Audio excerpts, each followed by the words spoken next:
My name is Brandon. I work as a firefighter and paramedic. My dad was in the Army.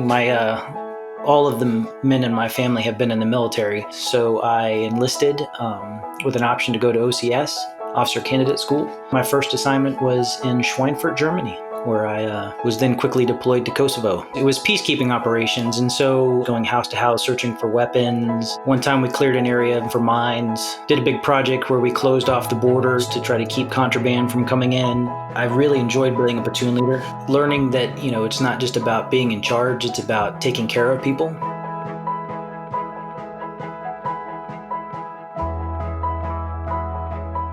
We can't social distance in the way that your average person can. We're dealing with the sick and the injured and the dying, and we have to take care of them.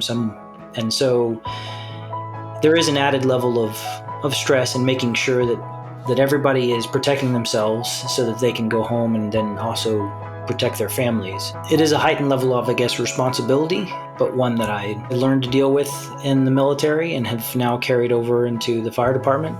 The teamwork is definitely elevated in that the reliance on each other is complete. You have sort of this invisible enemy that is, harming people, that is creating a distance between people. I mean, I would love to just, go see my father and give everybody a hug, but that's not going to happen until we take it as serious as we can for as long as we can, if that makes sense. So